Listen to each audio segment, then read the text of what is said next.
The Grayson family arrived at their new home on a bright summer afternoon. The house, an old Victorian with a gabled roof and ivy-covered brick, stood tall against the backdrop of the fading sun. It was more space than they had ever had before, a fresh start for Mark, Olivia, and their teenage daughter Sophie. They were unaware that this house held secrets buried beneath its foundations, waiting to surface once again. From the moment they stepped inside, something felt off. The air carried an odd dampness despite the warmth outside. The wooden floors creaked underfoot, and the walls seemed to absorb sound rather than reflect it. As Mark carried the last box inside, Sophie wandered upstairs to claim her bedroom. That's when she noticed the first strange thing. Scratched into the floorboards beside the window were words, barely visible but unmistakable. "Help me."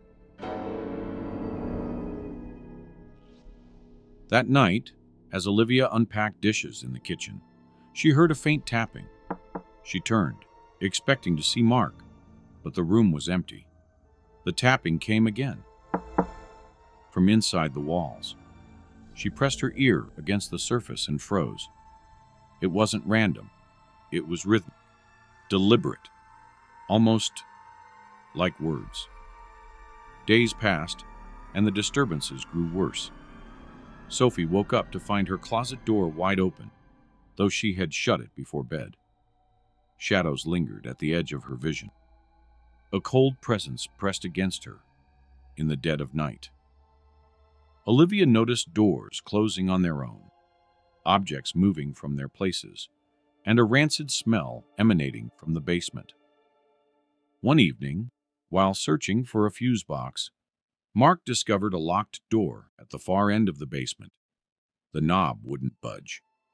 Curiosity gnawed at him. He retrieved a crowbar, and with one forceful pull, the lock snapped. The door creaked open to reveal a narrow staircase leading deeper into the earth. At the bottom of the stairs, Mark found a room. The air was suffocatingly cold. The walls were lined with shelves filled with old, rotting books. A single chair sat in the center, its wood splintered and dark with stains. On the far wall, a mirror hung, cracked from top to bottom. Something about it felt wrong. He turned to leave, but stopped when a whisper brushed against his ear. "You shouldn't be here." Mark bolted upstairs, slamming the basement door shut. He told Olivia and Sophie nothing, but that night, he dreamt of the mirror. He saw his reflection smiling back at him. Only it wasn't his smile. It was wider, unnatural, hungry. When he awoke, he found deep scratches along his arms. Determined to uncover the truth, Olivia visited the town's archives. What she found chilled her to the bone. Their house had once belonged to the Whitmore family, a century ago. The father, Elias Whitmore, had been a respected doctor until his experiments were discovered. It was said he lured people into his home under the guise of free treatment and subjected them to unspeakable horrors in his basement. The townspeople eventually stormed the house, but Whitmore vanished without a trace. His victims, however, were found beneath the floorboards, their remains twisted in agony. That night, Sophie woke to whispering voices. Her room was darker than it should have been, shadows moving in places shadows should not exist. The mirror across her room rippled, as if water ran across its surface. Then a hand emerged, a gaunt, skeletal hand with broken fingers. Sophie screamed. Mark and Olivia rushed in, but by the time they arrived, the mirror was still. Only Sophie, trembling, could see the faint imprint of fingers on the glass. The house wanted them. The presence of Whitmore was still there, lingering, waiting.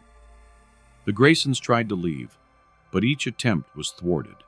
Doors jammed, Car batteries drained. Phones refused to work. They were trapped. The final night, Olivia woke to a guttural voice, whispering from the darkness. "You live here now." A shadow loomed at the foot of the bed, tall and thin, with hollow eyes. The walls began to close in, the wood groaning as if the house itself were breathing. Sophie's screams rang out. They ran to her room, but the sight before them shattered any hope of escape. Sophie stood in front of her mirror, her eyes vacant. Her reflection no longer mirrored her movements. It grinned, tilting its head in unnatural angles. Mark grabbed Sophie, pulling her away, but the reflection stepped forward, pressing its hand against the glass. A deep, resonant cracking sound filled the room. Then, the mirror shattered.